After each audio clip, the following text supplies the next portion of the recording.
ಎಷ್ಟು ಜನ ಇದ್ದಾರೆ ಗುರು.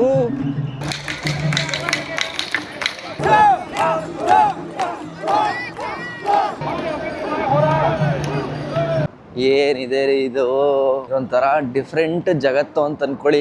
This series is proudly sponsored by joint travellers, ನಿಮ್ಮ ವಾರಾಂತ್ಯದ ಅತ್ಯುತ್ತಮ ಟ್ರೆಕ್ಕಿಂಗ್ ಪಾರ್ಟ್ನರ್. ಆಲ್ಮೋಸ್ಟ್ ಇವತ್ತಿಗೆ 1 ವಾರ ಆಗಿದೆ. ಅಂದರೆ ನಾನು ಲಾಸ್ಟ್ ಭಾನುವಾರ ಬಂದೆ. ಈ ಭಾನುವಾರದವರೆಗೂ ಕೂಡ ಇಲ್ಲೇ ನಮ್ಮ ಶಶಿ ಸರ್ ಮನೆಯಲ್ಲೇ ಉಳ್ಕೊಂಡಿದ್ದೆ. ಸೊ ಈಗೇನಪ್ಪ ವಿಚಾರ ಅಂತಂದರೆ, ನೋಡಿ ನಾನು ಇಷ್ಟು ಲಗೇಜ್ ತೊಗೊಂಬಂದಿದ್ನಲ್ಲ, ಸೊ ಇಷ್ಟನ್ನು ತಗೊಂಡು ಹೋಗೋಕ್ಕಾಗಲ್ಲ. ಯಾಕೆ ಅಂತಂದರೆ ನನ್ನ ಪ್ಲ್ಯಾನ್ ಇದ್ದಿದ್ದು ಬಂದ್ಬಿಟ್ಟು ಕಾರ್ ತಗೊಂಡು ಹೋಗೋಣ ಅಂತ. ಬಟ್ ಕಾರು ಸಿಕ್ಕಾಬಟ್ಟೆ ಪ್ರಾಬ್ಲಮ್ ಆಯಿತು. ಅಂದರೆ ಡಾಕ್ಯುಮೆಂಟೇಷನ್ ಆಗಿರ್ಬೋದು, ಅಥವಾ ಕಾಸ್ಟ್ಲಿ ಆಗಿರ್ಬೋದು, ಅಥವಾ ನಮಗೆ ಬೇಕಾದಂಥ ಕಾರು ಸಿಗದೆ ಹೋಯ್ತು. ಸೊ ಅಂದರೆ ಒಳ್ಳೆ ಕಂಡೀಷನಲ್ಲಿ ಇರ್ತಕ್ಕಂಥ ಕಾರನ್ನು ಹುಡುಕಿದ್ವಿ. ಆಮೇಲೆ ಪಾರ್ಕಿಂಗ್ ಚಾರ್ಜಸ್ನ ನೋಡಿದ್ವಲ್ಲ, ಒಂದು ಸ್ವಲ್ಪ ಯಾಕೋ ಕಷ್ಟ ಆಗುತ್ತೆ. 20 ದಿನಕ್ಕೆ ಪಾರ್ಕಿಂಗ್ ಕೊಟ್ಟು ನಿಭಾಯಿಸೋಕ್ಕಾಗಲ್ಲ. ಅದಕ್ಕೆ ಬೇಡ ಅಂತೇಳಿ ಡಿಸೈಡ್ ಮಾಡಿ ಇವಾಗ ಒಂದು 20 ದಿನಕ್ಕೆ, ರಿಮೈನಿಂಗ್ ಕರೆಕ್ಟಾಗಿ 21 ದಿನ ಇದೆ. ಅದಕ್ಕೆ ನೋಡಿ ಇಷ್ಟು ಪ್ಯಾಕೇಜಲ್ಲಿ ಇವಾಗ ಹೊರಡ್ತಾ ಇದ್ದೀನಿ. ಒಂದು ಶೂ ಮತ್ತು ನನ್ನ ಈ ವಸ್ತ್ರಗಳು ಏನಿದೆಯೋ ಇದನ್ನು ಹಾಕೊಂಡು ಇವಾಗ ಇಲ್ಲಿಂದ ಹೊರಡ್ತಾ ಇದ್ದೀನಿ. ಸೊ ಮುಂದೆ ಇನ್ನೂ ಏನೇನಿದೆ ವಿಚಾರ ಅಂತ ನಿಮಗೆ ಹೇಳ್ತಾ ಹೋಗ್ತೀನಿ. ಬಟ್ 21 ದಿನಕ್ಕೆ ಈ ಪುಟ್ಟು ಬ್ಯಾಗ್ ಸಾಕಾ ಅಂತಂದರೆ 100% ಸಾಕು. ಯಾಕೆಂತಂದರೆ ನನಗೆ ಅಭ್ಯಾಸ ಇದೆ ಈ ಥರ ಚಿಕ್ಕ ಚಿಕ್ಕ ಪ್ಯಾಕೇಜಲ್ಲಿ ಒಂದಷ್ಟು ದಿನ ಸುತ್ತಾಡ್ಕೊಂಬರೋದು. ಸೊ ಇದರಲ್ಲಿ ಏನೇನಿದೆ ಅಂತಂದರೆ, ಲ್ಯಾಪ್ಟಾಪ್ ಇಟ್ಕೊಂಡಿದ್ದೀನಿ, 2-3 ಡ್ರೆಸ್ ಇಟ್ಕೊಂಡಿದ್ದೀನಿ, ಆಮೇಲೆ ಒಂದಷ್ಟು ಐಟಮ್ಸ್ಗಳು ಇಟ್ಕೊಂಡಿದ್ದೀನಿ. ಇನ್ನು ಈ ಥರ ನೀವೇನಾದರೂ ಓಡಾಡಬೇಕು ಅಂತಂದರೆ ಏನೇನು ಬೇಕು ಅನ್ನೋದನ್ನು ನಾನು ನಿಮಗೆ ಹೋಗ್ತಾ ಈ ವ್ಲಾಗಲ್ಲಿ ಹೇಳ್ತೀನಿ. ಸೊ ಇವತ್ತು ನಮ್ಮ ಪಯಣ ಎಲ್ಲಿಗೆ ಅಂತಂದರೆ ಟೋಕಿಯೋಗೆ ಹೋಗುತ್ತೆ. ಸೊ ಟೋಕಿಯೋಗೆ ಇಲ್ಲಿಂದ 1.5 ಗಂಟೆ ಟೈಮ್ ಜರ್ನಿ. ಬಟ್ ಆದರೆ ಇಲ್ಲಿಂದ ಬಸ್ ಸ್ಟ್ಯಾಂಡ್ಗೆ ಹೋಗೋಕ್ಕೆ 1 ಗಂಟೆ ಟೈಮ್ ತಗೊಳುತ್ತೆ. ಅದು ನಡ್ಕೊಂಡು ಹೋಗಬೇಕಾಗಿರುತ್ತೆ. ನೋಡೋಣ. ಆದರೆ ಮಧ್ಯದಲ್ಲೇ ಈ ಚೈಕಿಂಗು ಕೂಡ ಟ್ರೈ ಮಾಡೋಣ. ಸೊ ಹೊರಡೋಕ್ಕಿಂತ ಮುಂಚೆ ಒಂಚೂರು ಟೀ ಮಾಡ್ಕೊಂಡು ಕುಡ್ಕೊಂಡು ಹೋಗ್ಬಿಡೋಣ ಅಂತ. ಯಾಕಂದರೆ ಈ ಥರ ಟೀ ಸಿಗೋಲ್ಲ. ಈ ಟೀ ಸೊಪ್ ಇದೆಯಲ್ಲ, ಇದು ನಮ್ಮ ಶಶಿ ಸರ್ದು. ಒಂದು ಟೀ ಕುಡಿದ್ಬಿಟ್ಟು ಹೋಗ್ಬಿಡೋಣ ಅಂತ. ಬಟ್ ಮಧ್ಯದಲ್ಲಿ ನಮ್ಮ ಕನ್ನಡದವ್ರು ಸಿಕ್ಕೇ ಸಿಗ್ತಾರೆ. ಇವಾಗ ಅಲ್ಲಿ ನಾನೀಗ ಟೋಕಿಯೋದಲ್ಲೂ ಒಬ್ಬರು ಸಿಗ್ತೀನಿ ಅಂತ ಹೇಳಿದ್ದಾರೆ. ಸೊ ಈ ಥರ ಸಿಗ್ತಾರೆ, ಅದೇನು ಟೆನ್ಷನ್ ಇಲ್ಲ. ಬಟ್ ಇರಲಿ, ಯಾಕೆ ರಿಸ್ಕ್ ಬೇಕು ಅಂತಂದ್ಬಿಟ್ಟು ಇದೊಂದನ್ನು ಮಾಡ್ಕೊತಾ ಇದ್ದೀನಿ. ಆ್ಯಂಡ್ ಪೋಹ ಮಾಡ್ಕೊಂಡಿದ್ದೆ, ಲೈಕ್ ಅವಲಕ್ಕಿ ಮಾಡ್ಕೊಂಡಿದ್ದೆ. ಸೊ ಅದು ಕೂಡ ಒಂದು ರೌಂಡ್ ಚೆನ್ನಾಗಿ ಹೊಟ್ಟೆ ತುಂಬಿತು, ಆಯಿತಾ. ಸೊ ಈಗ ಟೀ ಮಾಡ್ಕೊಂಡು ಇಲ್ಲಿಂದ ಹೊರಡೋದಷ್ಟೇ. ಇಲ್ಲಿ ಪ್ಲಾಸ್ಟಿಕ್ ಕವರನ್ನು ಸಪ್ರೇಟಾಗಿ ಇಡಬೇಕು. ಸೊ ನಮ್ಗೆ ಹೆಂಗೆ ಬೇಕೋ ಆ ಥರ ಇಡೋಂಗಿಲ್ಲ ಇಲ್ಲಿ. ಸೊ ಪ್ಲಾಸ್ಟಿಕ್ಕೇ ಸಪ್ರೇಟು ಮತ್ತು ನಾರ್ಮಲ್ಲೇ ಸಪ್ರೇಟು, ಈ ಥರ ಎಲ್ಲ ಮಾಡಬೇಕು. ಸೊ ಶಶಿ ಸರ್ಗೆ ಥ್ಯಾಂಕ್ಸ್ ಹೇಳಬೇಕು ಪಾಪ, ನನಗೆ ಇಷ್ಟು ದಿನ ಇಲ್ಲಿ ಅವಕಾಶ ಮಾಡಿಕೊಟ್ಟಿದ್ದಕ್ಕೆ. ವಾಪಸ್ ರಿಟರ್ನ್ ಬರಬೇಕಾದ್ರೂ ಇಲ್ಲಿಗೆ ಬರ್ತೀನಿ, ಬಂದು ಇಲ್ಲೊಂದು 2 ದಿನ ಇದ್ದು ಮತ್ತೆ ಹೊರಡ್ತೀನಿ. ಯಾಕೆಂದರೆ ನಾನು ಏರ್ಪೋರ್ಟ್ ಇರೋದಿಲ್ಲ ನರಿಟಾದಲ್ಲಿ. ಸೊ ಹಂಗಾಗಿ ನನಗೆ ಹತ್ತಿರ ಆಗುತ್ತೆ. ಇಲ್ಲಿ ನೋಡಿ, ಇಲ್ಲೊಂದು ಐಟಮ್ ಇದೆ. ಸೊ ಇದೇನು ಐಟಮ್ ಅಂತಂದರೆ, ಈ ಜಪಾನಲ್ಲಿ ಶೂನ ಕೈಯಲ್ಲಿ ಮುಟ್ಟಂಗಿಲ್ಲ. ಸೊ ಮುಟ್ಟಿದ್ರೆ ಒಂಥರ ನೋಡ್ತಾರೆ. ಅದಕ್ಕೆ ಇಲ್ಲಿ ನಾವು ಕರೆಕ್ಟಾಗಿ ಹಿಂಗೆ ಹಾಕೊಳಕ್ಕಾಗಲ್ವಲ್ಲ, ಅದಕ್ಕೆ ನೋಡಿ ಇದನ್ನು ಶೂ ಒಳಗಡೆಗೆ ಹಿಂಗೆ ಇಟ್ಬಿಟ್ಟು ನಮ್ಮ ಕಾಲನ್ನ ನೀಟಾಗಿ ಹಿಂಗೆ ಹಾಕೋದು. ಸೊ ಅವಾಗ ಕರೆಕ್ಟಾಗಿ ಶೂ ಲಾಕ್ ಆಗುತ್ತೆ. ನೋಡಿದ್ರೆ ಏನು ಚೆನ್ನಾಗಿದೆ ಅಂತ. ಸೊ ಒಂದೊಂದು ದೇಶದಲ್ಲಿ ಒಂದೊಂದು ಥರ OCD. ಸೊ ಈ ಜಪಾನಲ್ಲಿ ಈ ಥರ OCD. ಸೊ ನನಗೆ ಪಾಪ ಶಶಿ ಸರು ಇಷ್ಟು ದಿನ ಈ ಮನೆಯಲ್ಲಿ ಆರಾಮಾಗಿ ಸ್ಟೇ ಕೊಟ್ಟಿದ್ದಕ್ಕೆ ತುಂಬ ಥ್ಯಾಂಕ್ ಯು. ಆ್ಯಂಡ್ ನೀವು ನನ್ನನ್ನು ನೋಡ್ಬೋದು, ಇಲ್ಲಿ ಕಾಣಿಸ್ತಾ ಇದೆ. ಇಷ್ಟೇ ಒಂದೇ ಒಂದು ಬ್ಯಾಕ್ ಪ್ಯಾಕಲ್ಲಿ ಆಲ್ಮೋಸ್ಟ್ 20 ದಿನ ಕಳಿತೀನಿ ನಾನು. ಸೊ ಒಳ್ಳೆ ಎಕ್ಸ್ಪೀರಿಯೆನ್ಸ್ ಮಾಡ್ಕೊಂಡು ಬರೋಣ. ಓಕೆ, ನಾನು ಇಲ್ಲಿ ಬಂದು 1 ವಾರ ಆಯಿತು. ಒಬ್ಬರಾದರೂ ಜೋರಾಗಿ ಕೂಗಿ ಮಾತಾಡೋದನ್ನು ಕೂಡ ನಾನು ನೋಡಲಿಲ್ಲ. ಅಷ್ಟು ಸೈಲೆಂಟಾಗಿ ಇರ್ತಾರೆ. ಈ ನಿರಾಳ ಮೌನ ಯಾಕೆ ಅಂತ ನನಗೆ ನಿಜ ಗೊತ್ತಾಗ್ತಾ ಇಲ್ಲ. ಸೊ ನಿಮಗೇನಾದರೂ ಇದ್ರ ಬಗ್ಗೆ ಗೊತ್ತಿತ್ತು ಅಂತಂದರೆ ಕಮೆಂಟ್ ಮಾಡಿ ತಿಳಿಸಿ, ಯಾಕೆ ಜನ ಇಲ್ಲಿ ಈ ಥರ ಇರ್ತಾರೆ ಅಂತ.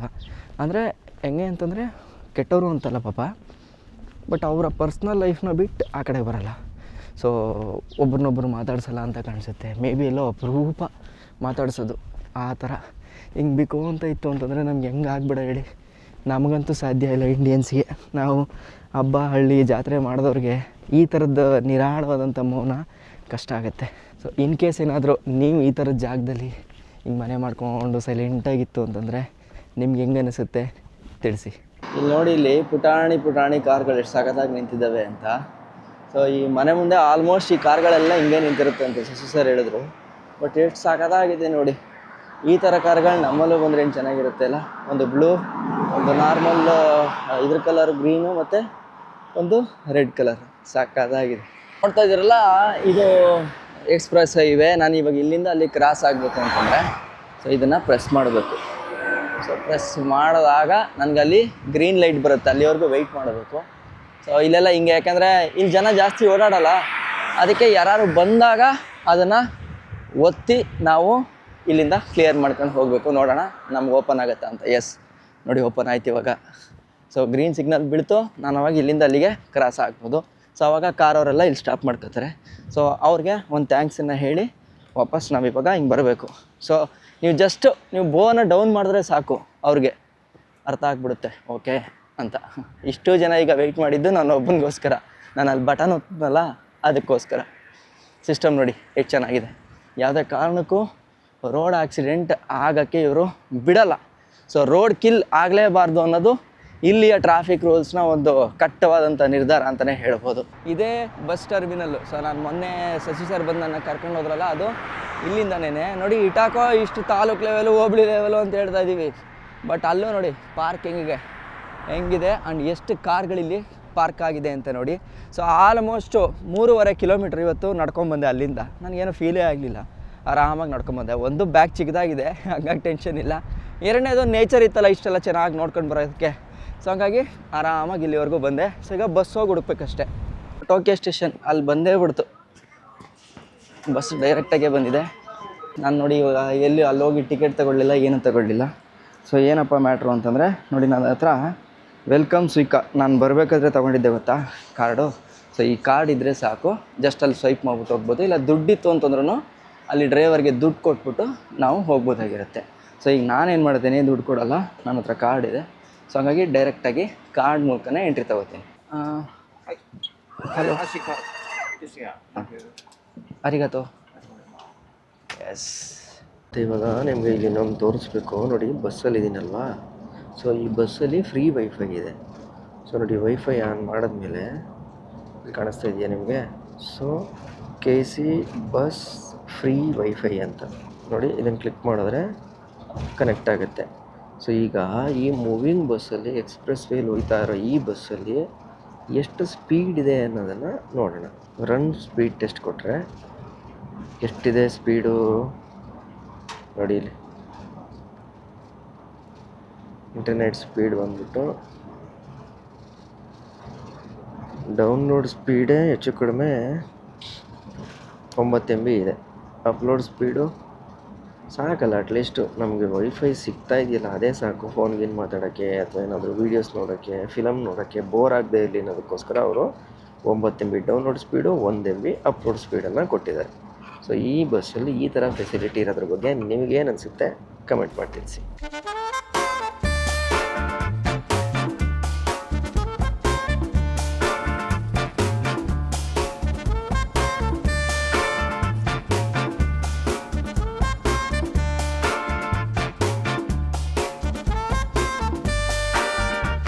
ಸೊ ಈಗ ಬಸ್ಸು ಇಲ್ಲಿಗೆ ಬಂದಿದೆ. ಸೊ ಈ ಸ್ವಿಕಾ ಕಾರ್ಡ್ನ ಸ್ವೈಪ್ ಮಾಡ್ಬಿಟ್ಟು ಹೋಗ್ಬೇಕು ಇವಾಗ. ಸೊ ಇಷ್ಟೇ, ಒಂದು ಸಲ ಸ್ವಿಕಾ ಕಾರ್ಡ್ನ ಸ್ವೈಪ್ ಮಾಡಿ ಬರ್ತಾ ಇದ್ದಂಗೆ ಸೊ ನಾವಿವಾಗ ಟೋಕಿಯೋ ಸ್ಟೇಷನಲ್ಲಿದ್ದೀವಿ. ಫಾರ್ ದ ಫಸ್ಟ್ ಟೈಮು ನನ್ನ ಲೈಫಲ್ಲಿ ನಾನು ಟೋಕಿಯೋಗೆ ಬಂದಿದ್ದೀನಿ. So this is my first experience. ಇಲ್ಲಿ ನೋಡ್ತಾ ಇದ್ದೀರಲ್ಲ, ಇದು ಜಪಾನಲ್ಲಿ ಬರೆದಿದ್ದಾರೆ ಟೋಕಿಯೋ ಅಂತ.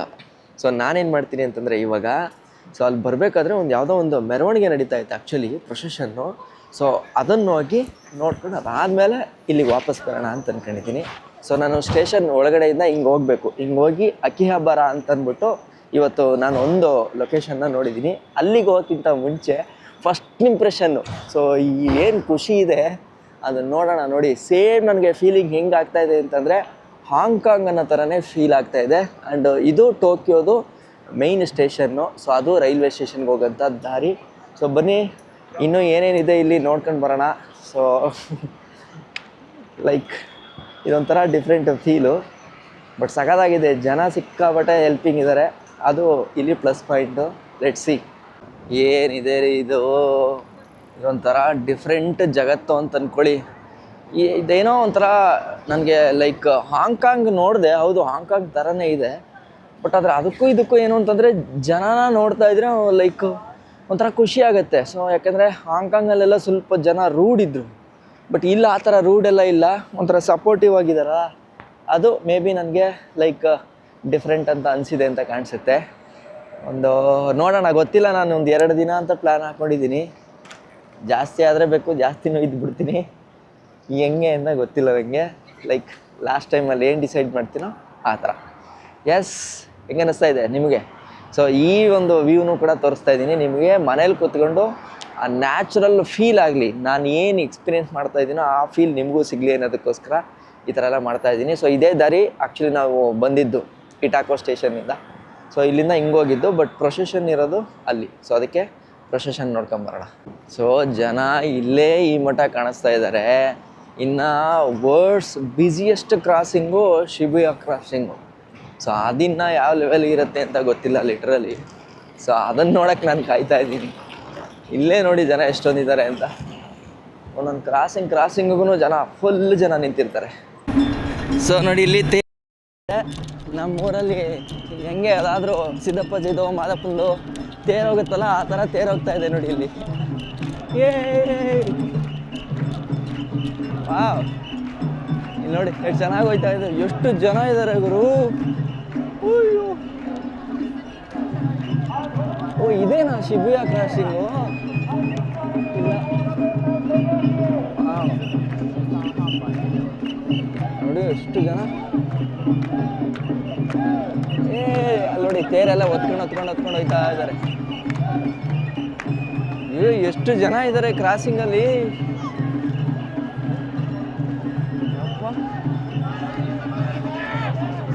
ತಮಾಷೆನೇ ಅಲ್ಲ ಮಾತ್ರ.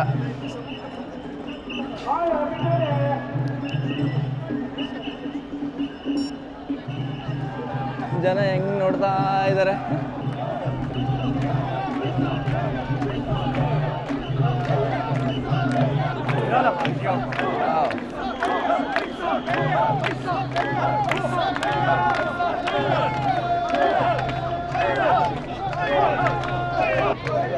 ಸೇಮ್ ನಮ್ಮೂರಲ್ಲಿ ಹೆಂಗೆ ನಡೆಯುತ್ತೋ ತೇರು ಅದೇ ಥರನೇ ನೋಡಿ. ತೇರು ಹತ್ಕೊಂಡು ಹೋಗ್ತಾ ಇದ್ದಾರೆ. ಎಲ್ಲ ಯುವಕರು, ಜಾಸ್ತಿ ಜನ ಯುವಕರಿದ್ದಾರೆ. ಅದೇ ಇದರಲ್ಲಿ ಖುಷಿ.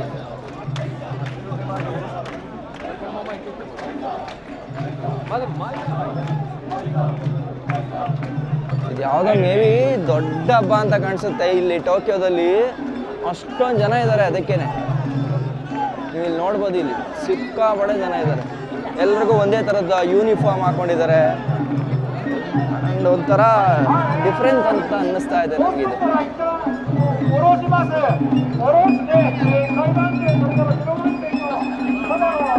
ಇಲ್ಲಿ ನೋಡಿ, ಬಾರಿಸ್ತಾ ಇದ್ದಾರೆ.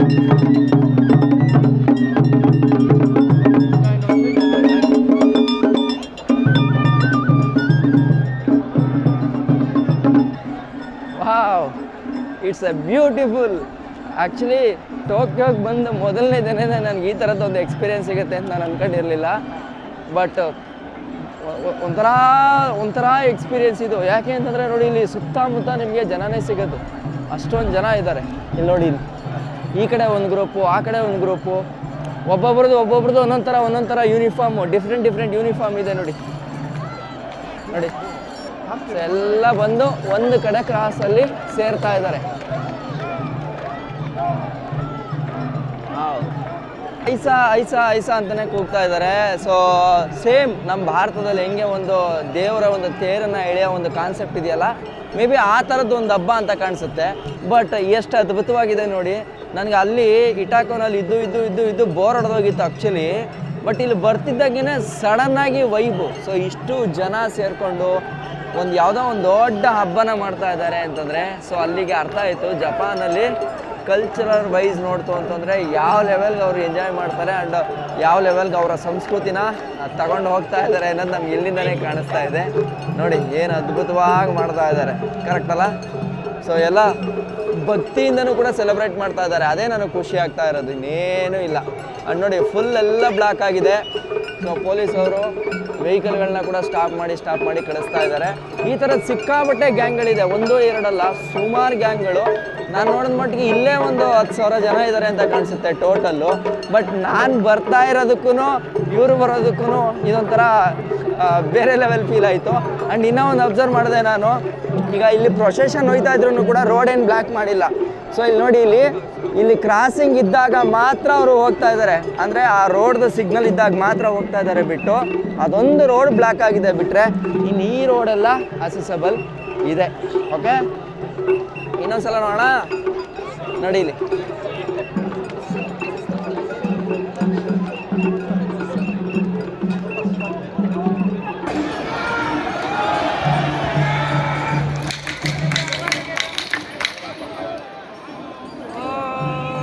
ಮತ್ತೆ ಸ್ಟಾರ್ಟ್ ಆಯ್ತು.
ಎಲ್ಲ ಕಡೆನೂ ಐಸಾನೆ. ಓಕೆ, ಸೊ ನೋಡಿದ್ರಲ್ಲ, ಇದಿಷ್ಟು ನನ್ನ ಜರ್ನಿ ಟೋಕಿಯೋವರೆಗೂ ಕೂಡ ಬರೋದಾಗಿತ್ತು. ಟೋಕಿಯೋಗೆ ಬರ್ತಿದ್ದಂಗೆ ನನಗೆ ಯಾವ ರೀತಿ ಎಕ್ಸ್ಪೀರಿಯೆನ್ಸ್ ಆಯಿತು ಅನ್ನೋದನ್ನು ನೀವೇ ನೋಡಿದ್ರಿ, ಲೈವ್ ಎಕ್ಸ್ಪೀರಿಯೆನ್ಸು. ಮೇ ಬಿ ನನಗನ್ಸೋ ಪ್ರಕಾರ ಒಂದು ಒಳ್ಳೆ ಸೂಚನೆ ಇದು. ದೇವರು ಒಂದೇನೋ ಸಗದಾಗಿ ಮಾಡೋ ಇನ್ಮೇಲೆ ಅನ್ನೋ ಲೆವೆಲ್ಗೆ ಕೊಟ್ಟ ಅಂತ ಕಾಣಿಸುತ್ತೆ. ಸೊ ಆ ದೇವರ ಆಶೀರ್ವಾದನ ಪಡ್ಕೊಂಡು ಇವಾಗ ಮತ್ತೆ ನಮ್ಮ ಜರ್ನಿನ ಶುರು ಮಾಡ್ತಾ ಇದ್ದೀನಿ. ಈ ಎಪಿಸೋಡ್ ಮೇ ಬಿ ಇಲ್ಲಿಗೆ ಸ್ಟಾಪ್ ಆಗುತ್ತೆ. ಸೊ ಈ ಸುಂದರವಾದಂಥ ಟೋಕಿಯೋನ ನೋಡಿಕೊಂಡು ಇಲ್ಲಿಗೆ ಸ್ಟಾಪ್ ಮಾಡೋಣ. ನೆಕ್ಸ್ಟ್ ವಿಡಿಯೋದಲ್ಲಿ ನಾನು ನಿಮಗೆ ಈ ಒಂದು ಟೋಕಿಯೋದಲ್ಲಿ ಅಕಿಹಾಬರ ಅಂತ ಅಂದ್ಬಿಟ್ಟು ಒಂದು ಸ್ಟೇಷನ್ ಇದೆ. ಆ ಸ್ಟೇಷನ್ನಲ್ಲಿ ತುಂಬ ವಿಚಿತ್ರವಾದಂಥ ಒಂದಷ್ಟು ಸಂಸ್ಕೃತಿಗಳಿದೆ, ಮೇಡ್ ಕೆಫೆಗಳಿದೆ, ವಿಡಿಯೋ ಗೇಮ್ಸ್ಗಳಿದೆ. ಸೊ ಅದನ್ನು ಎಕ್ಸ್ಪ್ಲೋರ್ ಮಾಡೋಕ್ಕೆ ಹೋಗ್ತೀನಿ. ಅದಲ್ಲದೆ ಇವತ್ತು ಸಂಡೇ ಆಗಿರೋದ್ರಿಂದ ಏನಾಗುತ್ತೆ, ಅಲ್ಲಿ ಫುಲ್ಲು ಪೆಡಸ್ಟ್ರಿಯನ್ ಎಲ್ಲ, ಅಂದರೆ ಬರೀ ಕಾರು ಮತ್ತು ಬೈಕು ಎಲ್ಲನೂ ಕೂಡ ಬ್ಲ್ಯಾಕ್ ಮಾಡಿ ಫುಲ್ಲು ರೋಡನ್ನು ಕ್ಲಿಯರ್ ಮಾಡಿ ಇಟ್ಟಿರ್ತಾರಂತೆ. ಯಾರಿಗೆ? ಜಸ್ಟ್ ಪಾದಾಚಾರಿಗಳಿಗಾಗಿ. ಸೊ ಅದನ್ನು ನೋಡೋಂಥ ಪ್ರಯತ್ನ ಮಾಡ್ತೀನಿ. ಅದನ್ನು ನೆಕ್ಸ್ಟ್ ವ್ಲಾಗಲ್ಲಿ ಹಾಕ್ತೀನಿ, ಆಯಿತಾ? ಇಷ್ಟು ಹೇಳ್ತಾ ಟೋಕಿಯೋದಿಂದ ನಾನು ನಿಮ್ಮ ಕಿತ್ತಡ್ಕಿರೆ. ಜೈ ಹಿಂದ್, ಜೈ ಕರ್ನಾಟಕ. ಮತ್ತು ಆ್ಯಂಡ್ ಜೊತೆಗೆ ಈ ವಿಡಿಯೋ ಬಗ್ಗೆ ನಿಮ್ಗೆ ಏನು ಅನ್ನಿಸ್ತು, ಈ ಕಲ್ಚರ್ ಬಗ್ಗೆ ಏನು ಅನ್ನಿಸ್ತು, ಅದನ್ನೆಲ್ಲ ಕೂಡ ಒಂದು ಕಮೆಂಟ್ ಮಾಡಿ ತಿಳಿಸಿ ಅಂತ ಹೇಳ್ತಾ, ಜಪಾನ್ನ ಟೋಕಿಯೋದಿಂದ ನಾನು ನಿಮ್ಮ ಕಿತ್ತಡ್ಕಿರೆ. ಜೈ ಹಿಂದ್, ಜೈ ಕರ್ನಾಟಕ. ಮತ್ತೆ